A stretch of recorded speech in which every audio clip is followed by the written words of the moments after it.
क्या हाल है आपका?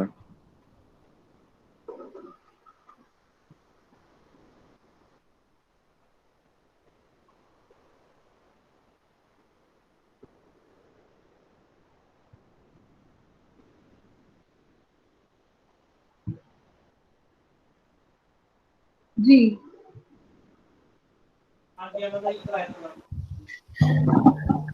राइट। जी बच्चों, अब अस्सलाम वालेकुम स्टूडेंट्स। आज हम लोग जो स्टार्ट करेंगे, हमारा न्यू टॉपिक है स्पेसिफिक रिलीफ एक्ट का, recovery of possession of movable property. आप लोगों को सबको स्लाइड्स नजर आ रही है? नो मैम, स्लाइड्स अब फिर नहीं शो हो रही, पहले हो रही थी, अब फिर बस नहीं पब्लिक आई। नहीं नजर नहीं आ जी रही। बेटा, क्या? ऊंचा बोलो जरा। अस्सलाम वालेकुम। नहीं, स्लाइड्स नहीं नजर आ रही, नहीं जी नजर आ मैम आ रही। गई हैं। हो रही है मैम, हो रही है। अस्सलाम वालेकुम मैम। वालेकुम अस्सलाम जी। स्लाइड्स किस किस को शो नहीं हो रही? मैम मुझे भी शो नहीं हो रही। मैम स्लाइड शो नहीं हो मैम रही, मुझे नहीं शो आपकी हो रही। वीडियो।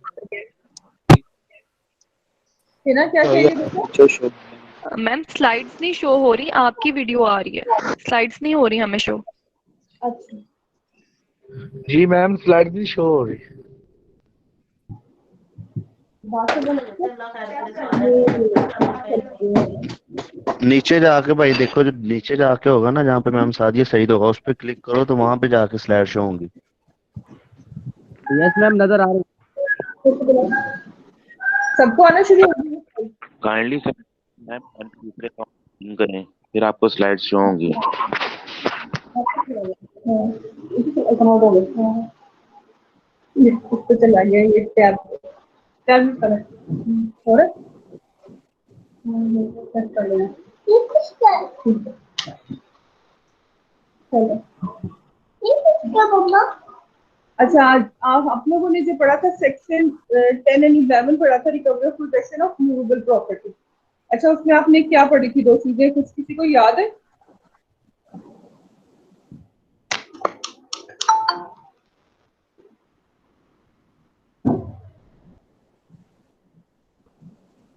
जी क्लास, आपको किसी को याद है कि हमने क्या पढ़ा था?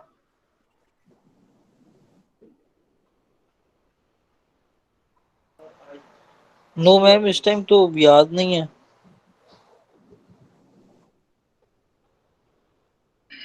अच्छा, what is movable property? Define movable property.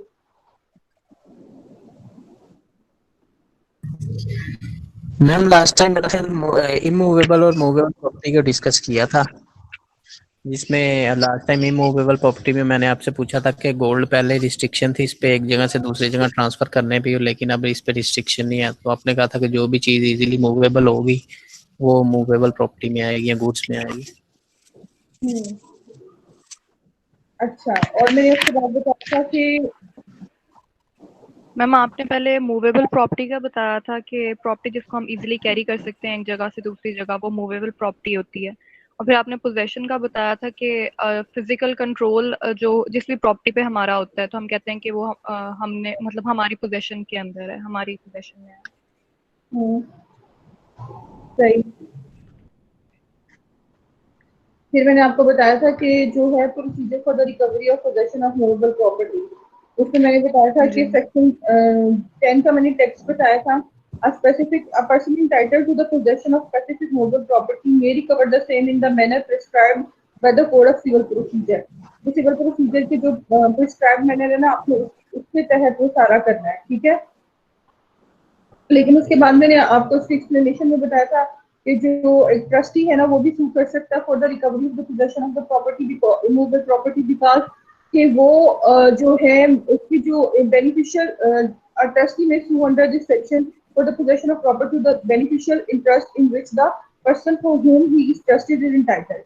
फिर मैंने सेकंड ये बताया था, एक्सप्लेनेशन नंबर सेकंड में मैंने आपको बताया था कि आप स्पेशल और temporary right to the present possession of property is sufficient to support or a suit under this section। फिर मैंने आपको इसकी एग्जांपल्स बताई थी। ए देखो, land to be for an employ with reminder to see a right B enters on the land, on that land. But he without B's consent obtains possession of the title deed, but B recovered from the C. ठीक है? उसके बाद क्या है scope of section 10 मैंने आपको बताया था कि if the possession of any movable property has been wrongfully transferred to a person not the owner, the person who is entitled to immediate possession may compel the former to restore it.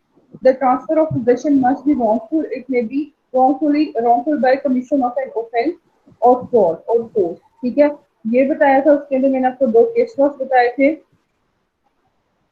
मुरुगेसा versus जोथाराम का, जो कि मैंने आपको बताया था कि हम लोग जो है ये पढ़ रहे हैं क्योंकि जो है बीएन गांधी की बुक से तो हमें ज्यादातर जो केस लॉज है वो हमें जो है वो इंडिया के मिलेंगे। तो इस वजह से आप लोग जो है अपने केस लॉज खुद भी जो है वो पाकिस्तान से रिलेटेड या फिर कोई और किसी और कंट्री से रिलेटेड आप ढूंढ के वापस अपने जो है असाइनमेंट में या पेपर के दौरान आपको लगा सकते हैं और आप इन पे काम भी स्टार्ट करते हैं। ठीक है, person entitled to possession.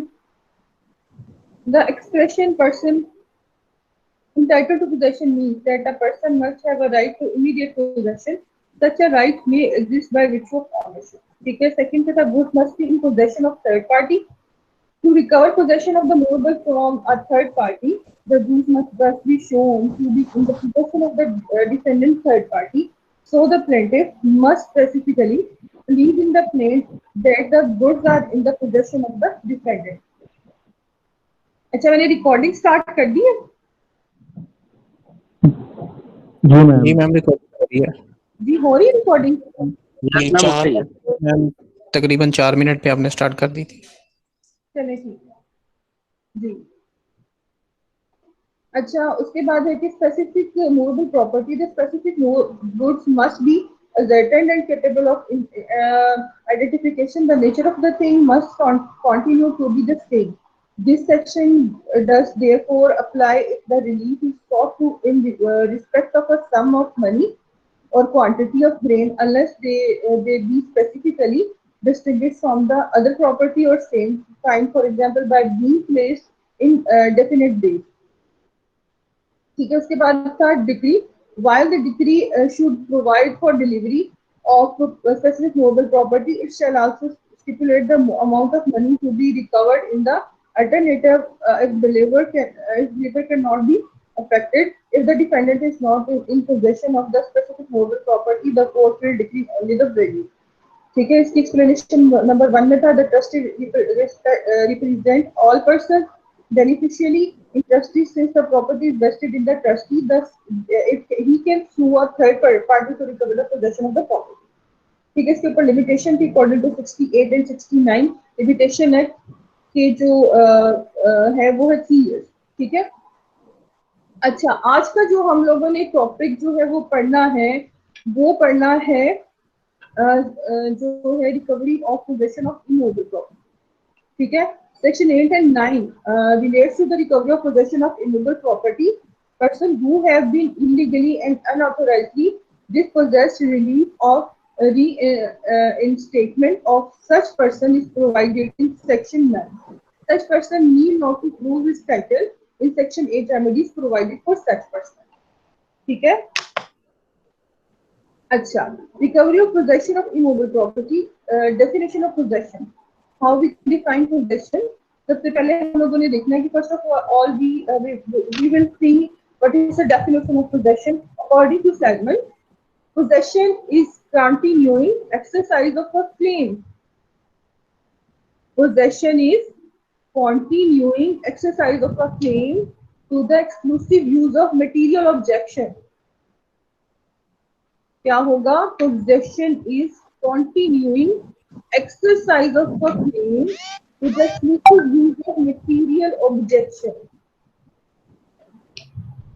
ठीक है, नंबर 2 की जो डेफिनेशन है वो भी Stallman has explained it very vital relationship which needs protection from every system of law. All things we need to use and consume must be in our possession. It is therefore the most basic relationship between man and thing.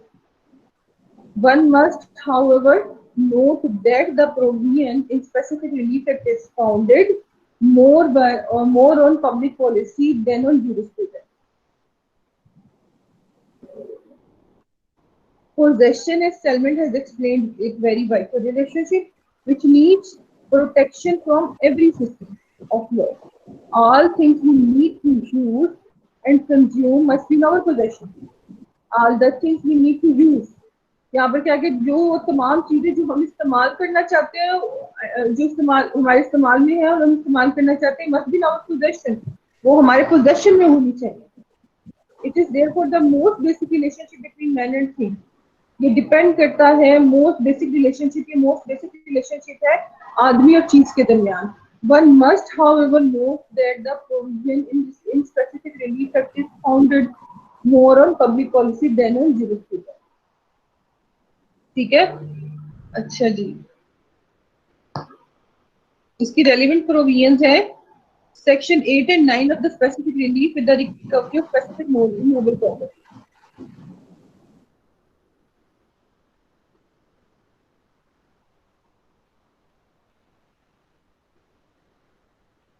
अच्छा, a purpose of the possessory relief. What is the purpose of possessory relief? The main purpose of possessory relief given in section 8 and 9 is the protection of the right of possession and not to allow any person to violate law. These provisions are based on the public policy. The main purpose of possessory relief given in section 8 and 9 is the protection of the right of possession. क्या है सबसे पहले आ गया? What is the first thing we will see is that section 8 and 9 is the protection of right of possession and not to allow any person to violate law. कौन से महीने में दिया तुम्हें? These provisions are based on the public policy. ठीक है, हम इसको 3 हिस्सों में देखेंगे. प्रोटेक्शन ऑफ राइट है, राइट ऑफ पोजेशन है, protection of right of possession है, and not allowed any person to violate law, कि कोई भी लॉ की वायलेशन ना करे. These provisions are based on public policy, कि ये प्रोविजंस जो है वो पब्लिक पॉलिसी पे बेस करती हैं. अच्छा, suit under both the section.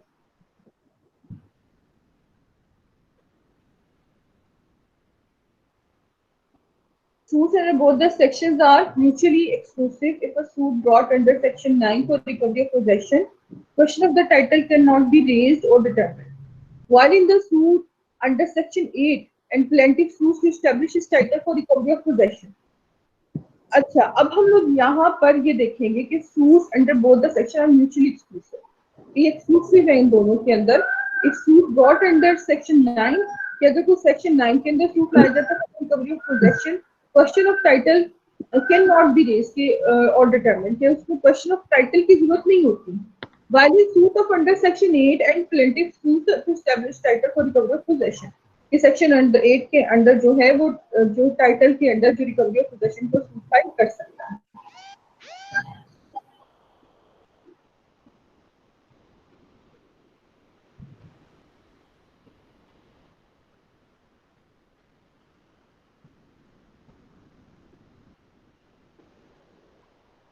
अच्छा जी, regular suit for the recovery of. अच्छा, इससे पहले था कि possession of for recovery of possession of immovable property, procedure for recovery of immovable property के the procedure for recovery of immovable property provided in section 8 and 9. ये section 8 and 9 में जो procedure है वो रिकवरी ऑफ पोजेशन का दिया गया. ठीक है. अच्छा, सबसे पहले ना मैं आपको यहाँ पर बता दूं 2 एग्जांपल्स देकर सेक्शन 8 एंड 9 की. ठीक है, ताकि आपको सेक्शन 8 एंड 9 का पता चल जाए कि इन दोनों में है क्या. अच्छा, एक बंदा था हम उसको ए कंसीडर करेंगे. वो अपनी प्रॉपर्टी जो है वो बी को देता है पूरी उम्र के लिए, गिफ्ट कर देता है. कहते हैं ये बी यूज करेगा मेरी सारी प्रॉपर्टी. ठीक है, और अगर बी मर जाएगा तो फिर सी लेगा. बी की जिंदगी में सी नहीं ले सकता. 3 बंदे हैं, ए, बी और सी. ठीक है, ए की प्रॉपर्टी है, वो कहता है कि वो ना बी के नाम कर देता है. किसके नाम कर देता है? बी के नाम कर देता है, और कहता है कि जो जब ये बी मर जाएगा ना तो फिर सी लेगा, इस प्रॉपर्टी को फिर कौन लेगा, सी ले लेगा। लेकिन होता क्या है कि जो बी है ना उसकी इजाजत के बगैर, उसकी कॉन्सेंट के बगैर जो सी है उसकी जिंदगी में उस पर कब्जा कर लेता है।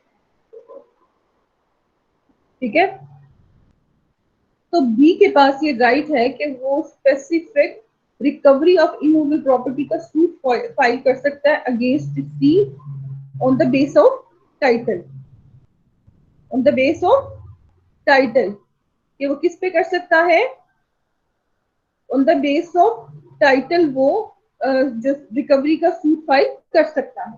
ठीक है, अगेंस्ट सी। और कोर्ट भी कहेगी कि ठीक है आप ये जो है आपके उसके हक में फैसला कर देगी कोर्ट बी के हक में, क्योंकि उसके पास जो है वो टाइटल है उसका, उसके पास सीजन भी है कि जी मेरे पास ये रीजन है कि मैं इस प्रॉपर्टी को यूज कर सकता हूँ बिकॉज मेरी डेथ के बाद सी यूज करेगा, मेरी लाइफ में ये सी यूज नहीं कर सकता इस प्रॉपर्टी को।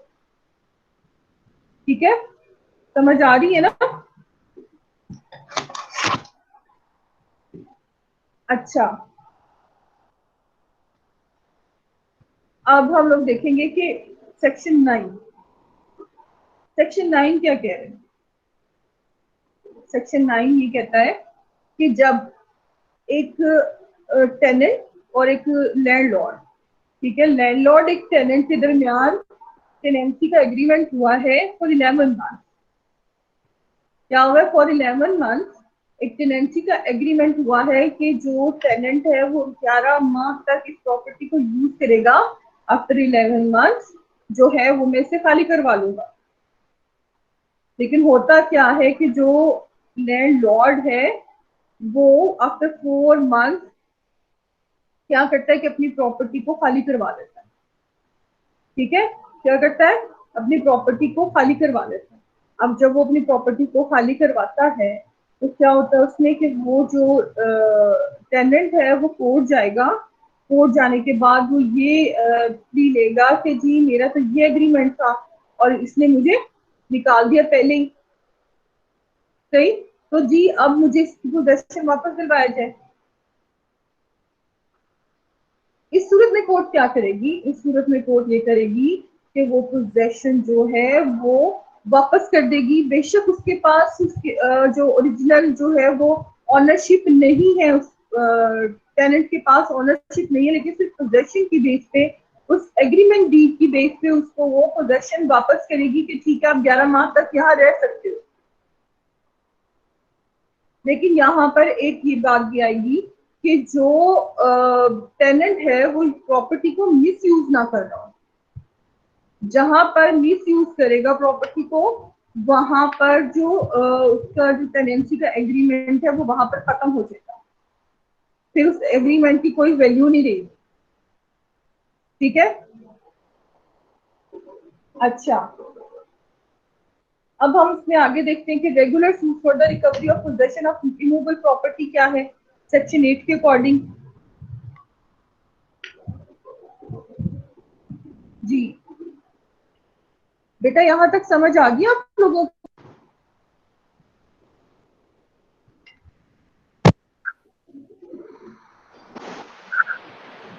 यस मैम, आ रही है, समझ आ रही है।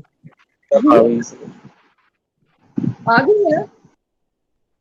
चलें, अब अपने क्वेश्चंस अपनी उस पे लिखते जाए नोटबुक पे, फिर आप मुझे बताइएगा तो मैं आपको ये जो है उनके आंसर्स कर दूँ। ठीक है, अच्छा, अब सेक्शन 8 क्या कहता है? Regular suit for the recovery of possession of immovable property, the procedure for recovery of immovable property जो है वो सेक्शन 8 में दिया गया। According to section 8 a person entitled to a possession of specific immovable property may recover in its manner prescribed by the code of civil procedure। वही बात जो हमने सेक्शन 9 में देखी थी, सेम वही बात यहाँ पर हो रही है। ठीक है, अच्छा, अब सबसे पहले हम देखेंगे कि what is the scope of section 8।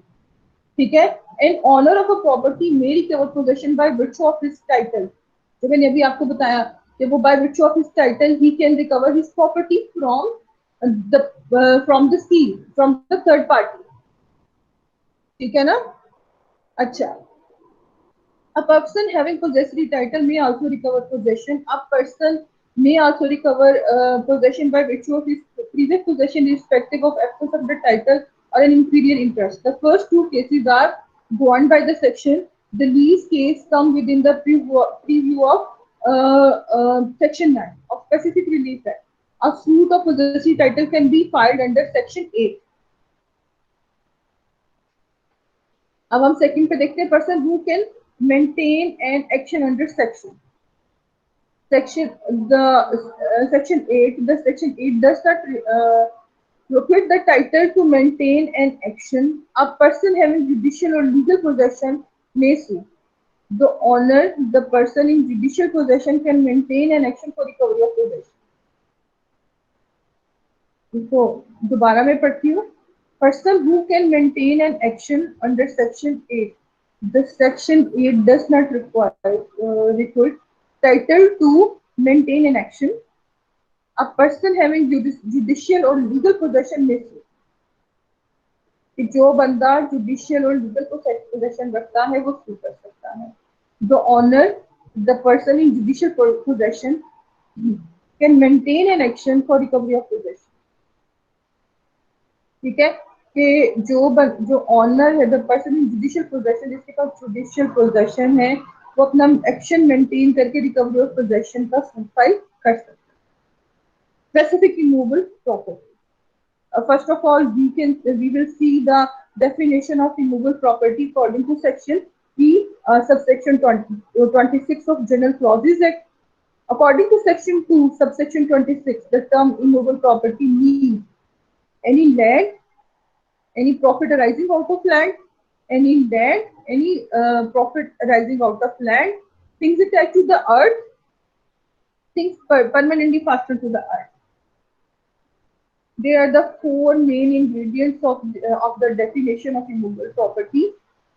First of all, any land, any profit arising out of land.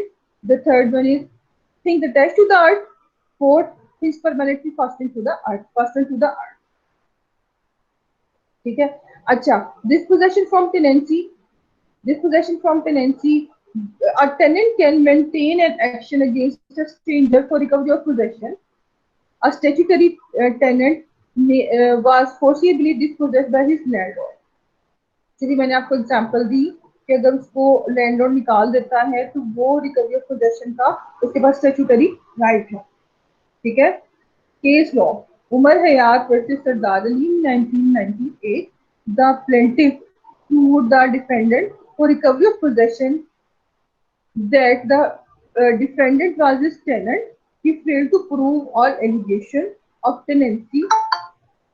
Nevertheless, the owner is entitled to recovery possession and man's property. अब उससे नेक्स्ट हम देखेंगे possessory title. It is well-established principle of law that possessory title is good against all persons. कि जिसके पास भी possessory title होता है वो जो title prevail करता है. इसका limitation period है.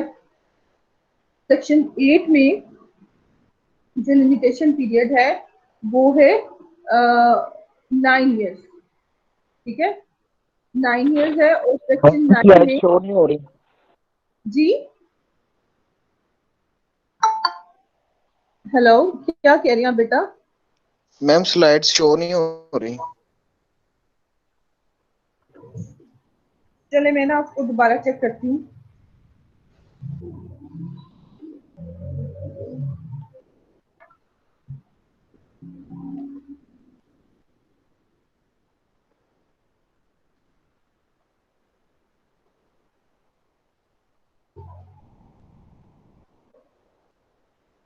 मैम जब से आपका लेक्चर स्टार्ट है तभी से नहीं हो रही शो स्लाइड्स.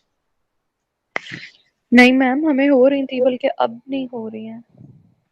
मैम पहले भी नहीं हो रही, जब से आपका लेक्चर स्टार्ट है तभी से नहीं हो रही. अच्छा, जो सादिया, एक तो सादिया पे मैम की वीडियो आ रही है ना, एक नीचे भी सादिया नाम से ना आ रहा होता है, उसको क्लिक करोगे ना तो वहां पे जाके स्लाइड्स आपको शो होने लग जाएंगी. अब देखो, वो अभी है, पहले नहीं था मैम, ये अभी है, पहले नहीं था। अब आ रहे हैं? जी मैम जी आ अब रही आ है। रहा हूँ नीचे, लेकिन पहले नहीं था मैम। चले, असल में ना ये जो लैपटॉप है ना, इसके साथ ना टैब, ये जो ऊपर वाला पोर्शन है इसका टैब की तरह काम करता है। एक दफा ना वो खाली टैब चलना शुरू हो जाता है तो उससे ना सारी इसकी सेटिंग्स जो है वो गड़बड़ हो जाती है। ये ना मैंने असल में ओके अभी मैम। नया लिया थोड़े दिन पहले ना, तो वो जो पुराने वाला था वो बहुत हैंग हो रहा था। तो ये मैंने जैसे ही नया लिया तो मुझे इसके सिस्टम की भी समझ नहीं आ रही है जी, सही आ गया। ठीक हो गया। अब आपको पता है लॉकडाउन है तो चीजें भी बड़ी मुश्किल से हम लोगों को जो है वो अवेलेबल है, समझ ही नहीं आती कि करें क्या।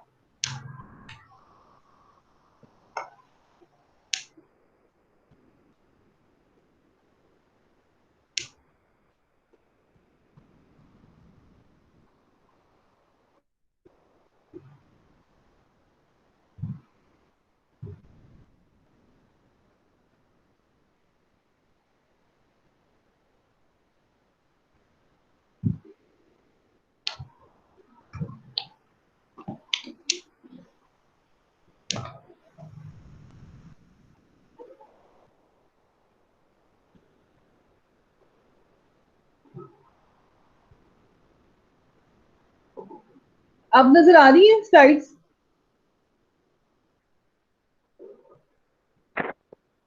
जी मैम आ जी मैम आ रही हैं। सबको आ रही है ना? जी जी। चलिए, अच्छा, अब इसके बाद हम लोग देखेंगे कि summary proceeding section 9, summary proceedings of section 9। Section 9 ma'am slide show नहीं हो रही।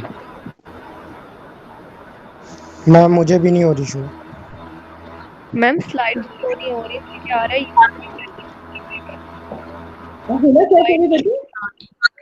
मैम स्लाइड्स नहीं आ रही हैं, बस ब्लैक बैकग्राउंड आ रहा है और ऊपर आ रहा है लिखा हुआ you are presenting to everyone, लेकिन स्लाइड्स नहीं शो हो रही।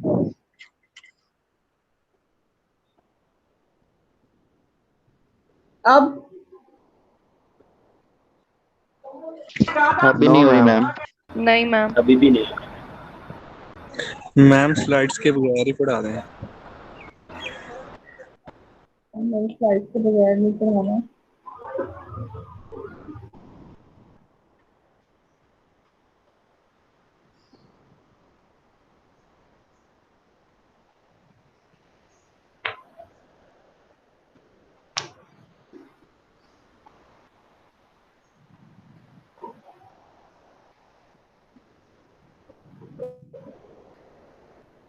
जब नजर आना शुरू हो जाए तो मुझे बता दीजिएगा। अब आ गई है।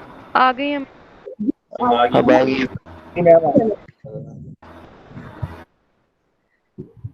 Section 9 of specifically leaf act deals with the summary proceeding. अब मैंने आपको बताया था, जो हम लोगों ने पढ़ा था उसमें समरी ट्रायल, अभी लास्ट लास्ट वीक ही मैंने शायद आपको समरी ट्रायल पढ़ाया है ना। अच्छा, जो जी समरी मैम। ट्रायल्स होते हैं ना वो ज्यादातर सिविल केसेस में होते हैं। अच्छा, अब यहाँ पर भी समरी ट्रायल का है कि जो सेक्शन 9 प्रोसीडिंग्स है ना वो सारी की सारी समरी ट्रायल होती हैं। According to section 9, if any person is dispossessed without his consent of immovable property, otherwise then in due course of law he or any person claiming through him may be sued, recover or possession thereof, notwithstanding any other title that may be set up in such।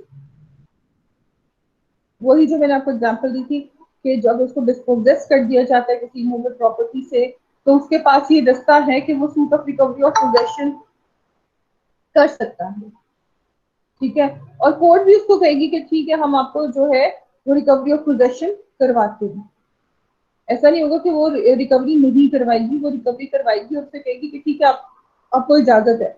लेकिन कुछ चीजें ऐसी हैं जिसमें वो इजाजत नहीं देगी, जैसे मैंने आपको बताया था कि कुछ चीजें कैसे हैं, कुछ चीजें कि जिसमें इजाजत नहीं मिलेगी, जिसमें फॉर एग्जाम्पल अगर वो प्रॉपर्टी का मिसयूज कर रहा है, जो उसने एग्रीमेंट के तहत उस प्रॉपर्टी को यूज नहीं कर रहा है, या फिर कोई और इसका इश्यूज आ रहे, तो भी सब चीजों को देखते हुए फिर वो जो है उस तरह से नहीं होगी, वो फिर वो उसको पोजेशन वापस नहीं मिलेगा।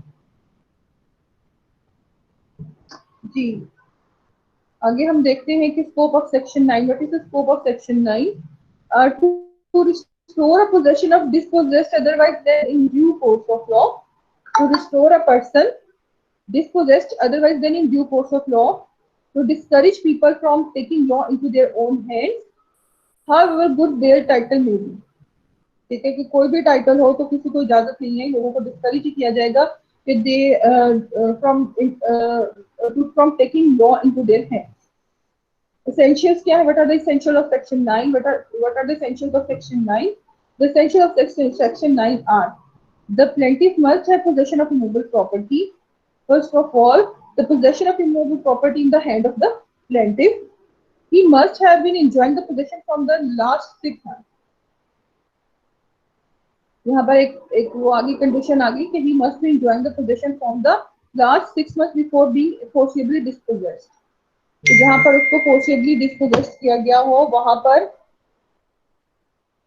वहां पर जो है उसको जो है वो क्या किया जाएगा, वहां पर उसको पोजेशन वापस दे दिया जाएगा.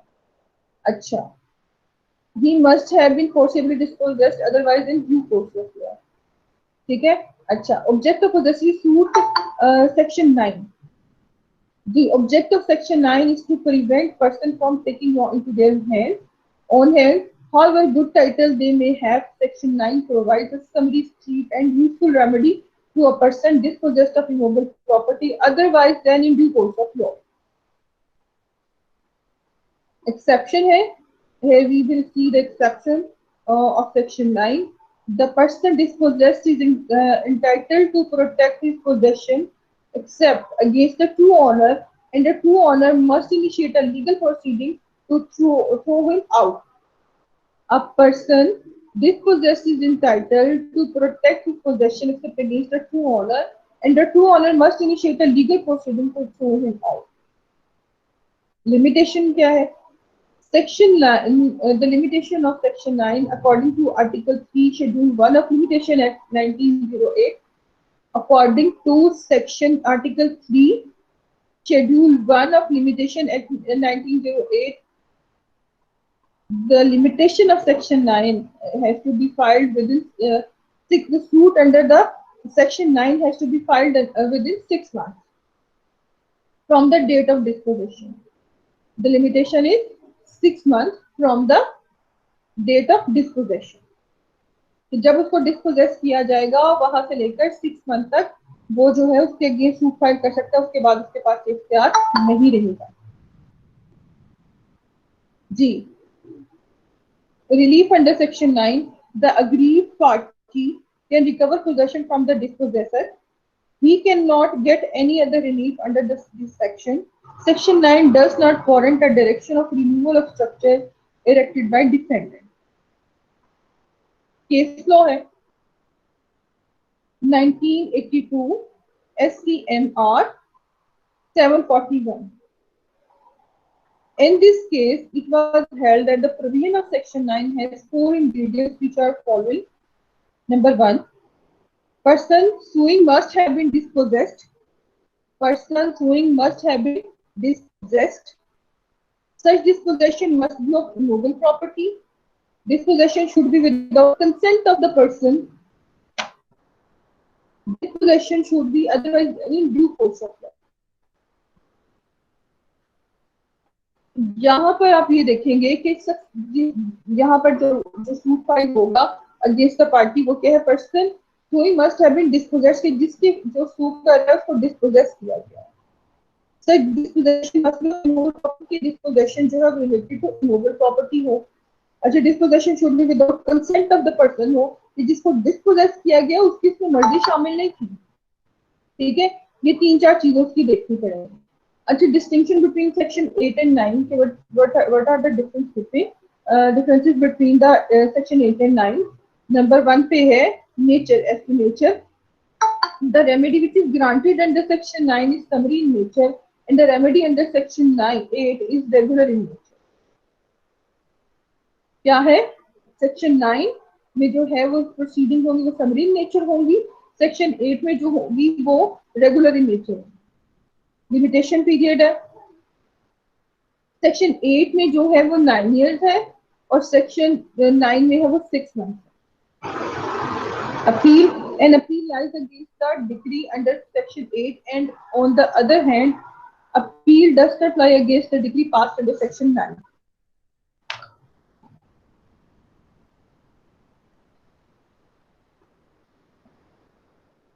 Against the government, section 8 cannot be invoked against the government.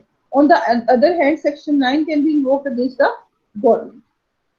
Dispossession is not essential element under section 8 of the and the other hand dispossession is an essential element under section 9। Remedy under section 9 is legal in nature, or the other hand the remedy under section 8 is equitable।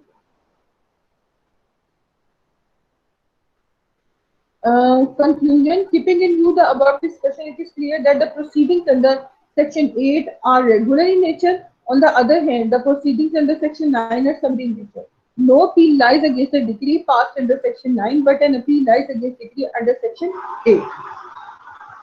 अब यहाँ तक हम लोगों ने ये देखा है कि सेक्शन 8 और 9 में जो है रिकवरी ऑफ इमूवेबल प्रॉपर्टी कैसे पॉसिबल।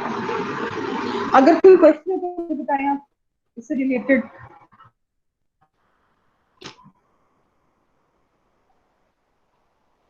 स्टूडेंट्स आपको समझ आ गया?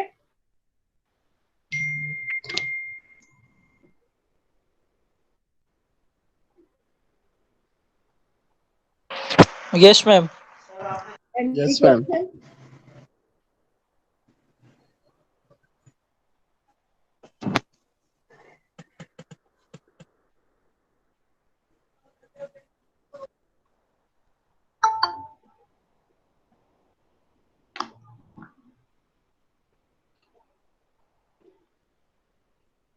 जी, अब हम जो है वो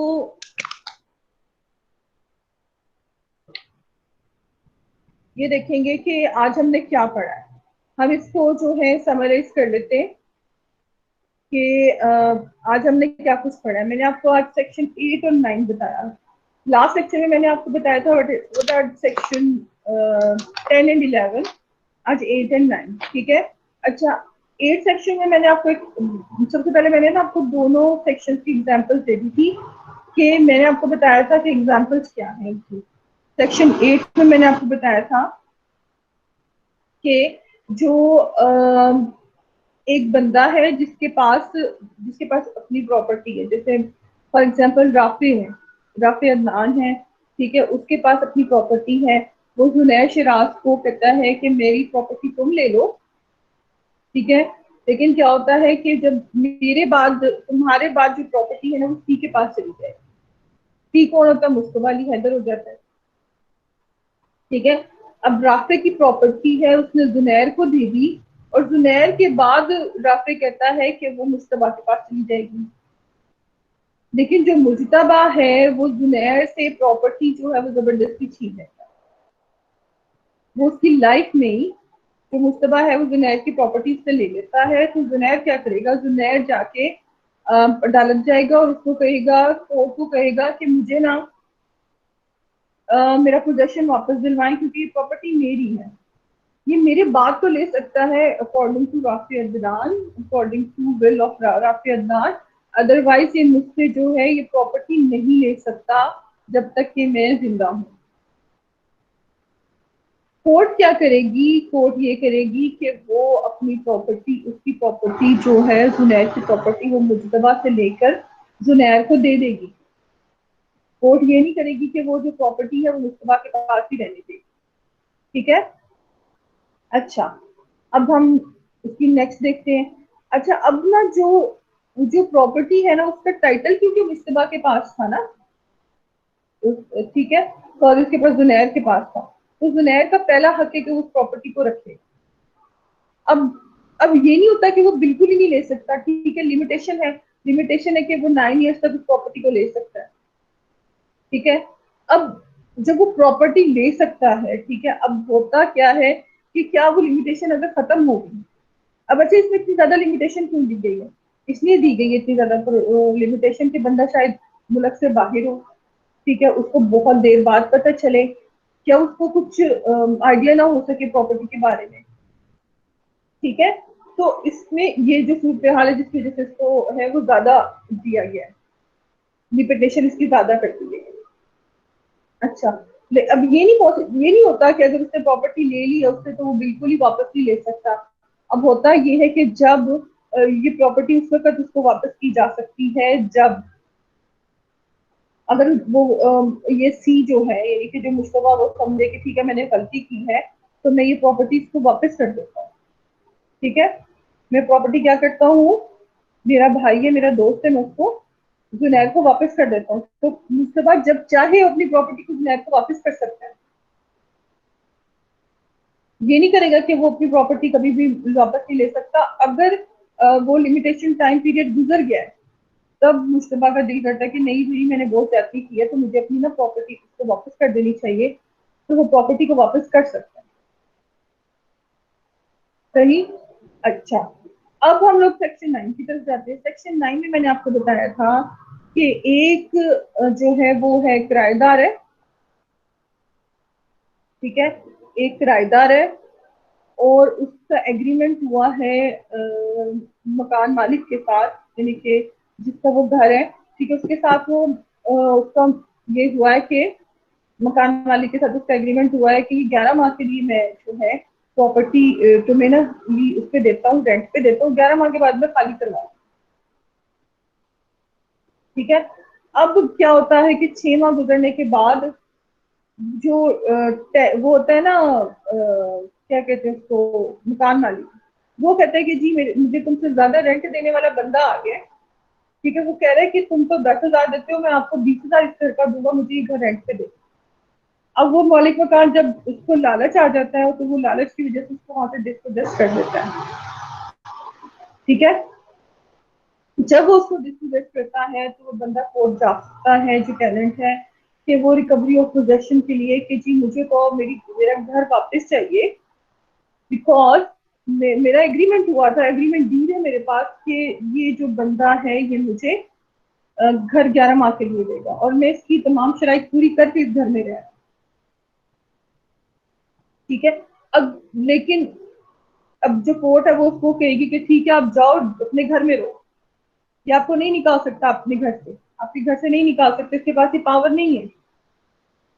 लेकिन अगर वो मैम तो वैसे तो ओनर के पास 1 माह का नोटिस लेने का तो होता है ना लीगल, उसके पास राइट, लीगल राइट होता है, लेकिन अगर एग्रीमेंट 11 माह का होगा तो 11 माह तक मैं आपको घर नहीं खाली करवाऊंगा और मैं आपको 11 माह के बाद आपको घर खाली करवाऊंगा और वो कुछ जैसे जो है वो 6 माह का किराया एडवांस को ले लेते हैं, इस तरह की सिचुएशन आ जाती है तो फिर उसमें नहीं आप निकाल सकते उसको।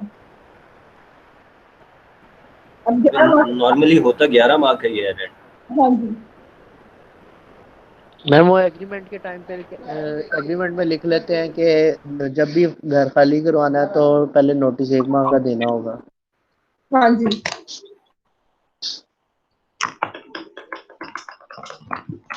अच्छा, ये होता है कि अगर वो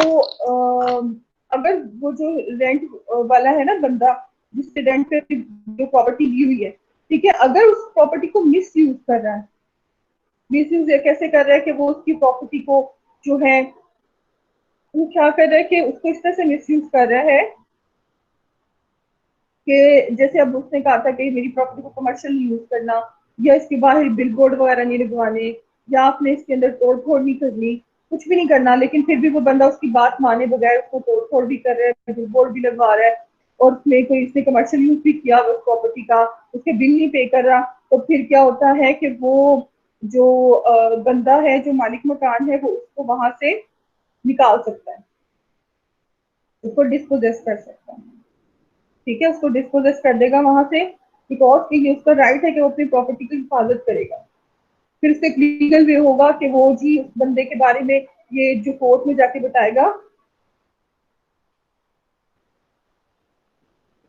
हाँ, एक बच्चे ने भी मुझे कहा कि पर्सनल यूज के लिए चाहिए होगा तो वो वाकई अपना मकान पर्सनल यूज के लिए खाली करवा सकता है, लेकिन उसका भी एक मैंने आपको बताया था कि ड्यू कोर्स ऑफ लॉ के 1 मंथ का नोटिफिकेशन देगा और उसके बाद वो करेगा कि जो 1 मंथ का नोटिस देगा, फिर उसको वहां से निकालेगा, फिर अपना जो है वो घर खाली करवा सकता है, लेकिन उसको एक ड्यू कोर्स ऑफ लॉ जो है वो अडॉप्ट करना पड़ेगा, अदरवाइज वो अपना घर खाली नहीं करवा सकेगा।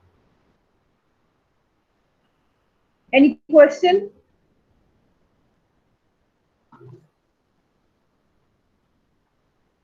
No ma'am.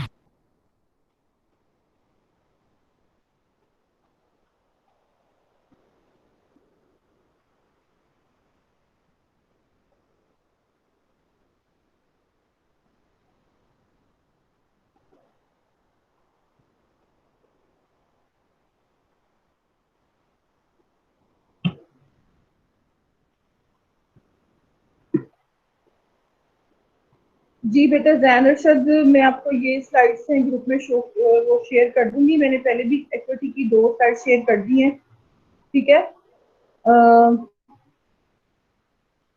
ये वाली भी इंशाल्लाह कर दूंगी। मैम किस जगह किए हैं स्लाइड शेयर्स?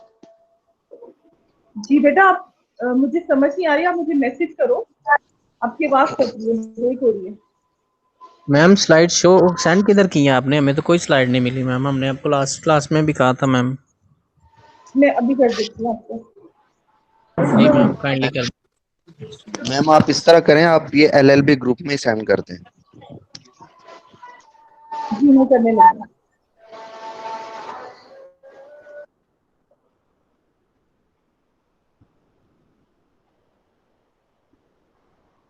ठीक है, जब आपके पास आ जाए तो मिल गई। यस मैम आ गई हैं। आज वाली भी जी जल्दी मैम आ गई। आपने इसको पढ़ना है, और जो भी आपको इश्यूज में आते हैं ना, तो आपने ना वो मुझे जरूर बताना है कि मैडम हमें ये इशू आ रहा है इसमें, तो मैं इंशाल्लाह वो आपका ना कोशिश करूंगी कि वो मैं आपको फिर या तो आपको ग्रुप में ही बता दूं, या मैं ईमेल में आपको बता दूं, कुछ भी कर दूं, ठीक है ना। जी मैम मेल पे कर देंगे आपको। मैम हमारे ए सेक्शन के ग्रुप में भी आज वाली स्लाइड्स भेज दीजिएगा। जी मैं अभी कर दूँ। Thank you ma'am. और कोई सवाल, कुछ कोई इशू?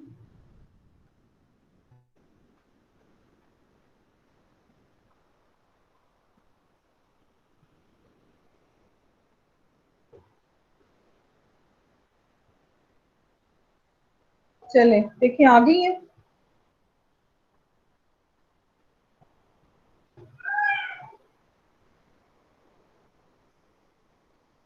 चले ठीक है, ओके जी मैम मिल गई हैं। चलो ठीक है, थैंक यू।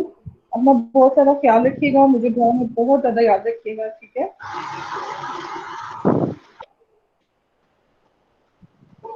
बेटा अगर प्रॉपर्टी रेंट पर है, मकान मालिक को जरूरत है, तो वो ले सकता है उससे प्रॉपर्टी। वो ये क्लेम करेगा कि जी मुझे जरूरत है अपने पर्सनल यूज के लिए, तो वो कर सकता है। रेंटेड प्रीमिसेस एक्ट आपने प्रॉपर्टी लॉ में पढ़ा है ना? जी मैम पढ़ा है ना, तो उसके अकॉर्डिंग वो ले सकता है। Alright ma'am. इसमें मैंने आपको कंडीशन साथ बता दी है ना, कि एक कंडीशन ये थी कि ना जब बंदा ये कहे कि आपसे ज्यादा देने वाला आ गया रेंट, तो मुझे मैंने किसी और को प्रॉपर्टी देनी है, तो इस सूरत में नहीं वो दे सकता प्रॉपर्टी रेंट पे, तो फिर आपको जो है रिकवरी ऑफ पोजेशन हो जाएगी। अदरवाइज जो डिफरेंस मैंने आपको बताई है कि वो मिस यूज कर रहा है, तो उसमें रिकवरी ऑफ पोजेशन नहीं हो सकती। मैंने आपको साथ साथ सारी वो बताई तो है।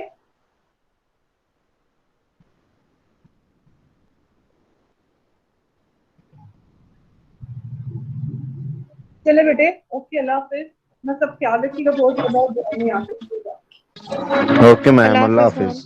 अल्लाह हाफिज। ओके मैम, अल्लाह हाफिज।